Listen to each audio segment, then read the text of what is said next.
Take a break from your busy schedule and join Harold Sala for Guidelines, a 5-minute commentary on living. How often have you heard the line, "He just couldn't say no"?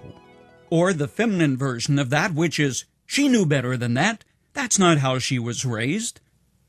What's the problem? What it was the individual did, or the lack of discipline that brought confrontation with a situation which the person knew was wrong. Often I will sit down with a couple whose marriage is failing, and a spouse will turn in anger to his or her mate and hurl the words, "Why did you do that?" The feeble response is often, "I don't know, I just couldn't help myself."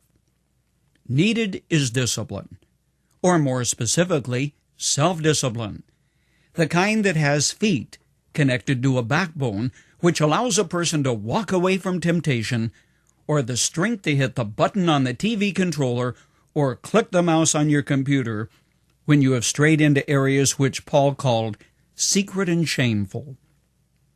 My experience working with people leads me to conclude that most individuals who find themselves in moral quicksand are not blind to what they are doing. True, they aren't thinking through the consequences, but they simply don't have the self-discipline necessary to do a reverse about-face and close the door on temptation. What are the consequences of self-indulgence as opposed to self-discipline? A broken home, shattered confidence, a mate no longer trusts you, your loss of self-respect, perhaps God's hand of discipline too. Insight.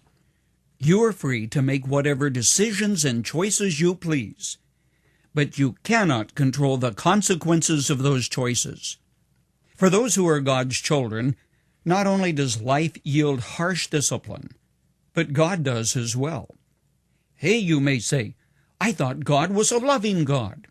He is, and that is exactly why He disciplines His children. Says the New Testament book of Hebrews, "And you have forgotten that word of encouragement that addresses you as sons. My son, do not make light of the Lord's discipline, and do not lose heart when He rebukes you. Because the Lord disciplines those He loves. He punishes everyone He accepts as a son." Better to be pruned to grow, says John Trapp, than cut up to burn. It's still true. Hitting the wall can be a good thing. Sometimes a swift kick in the pants is what you need to realize you've got to change. So God uses discipline to get your attention, to help you realize that continuing on the path you're on leads to disaster. Charles Spurgeon wrote, "I bear my willing witness that I owe more to the fire and the hammer and the file than to anything else in the Lord's workshop."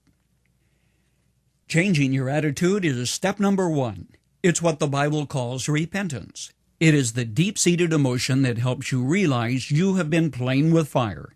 It's time to change, and quickly. Step number 2 is changing your actions. It's important to realize that doing right brings with that decision God's help which you have lacked. No, God won't do it for you. But knowing that He's able to give you the resolve you lack makes it easier for you to do right even when it's painful. For God did not give us a spirit of timidity, but of power, of love, and self-discipline. So wrote Paul to Timothy. Stop. Question.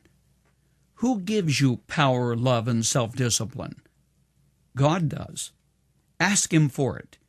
And remember, He can make the difference in doing right.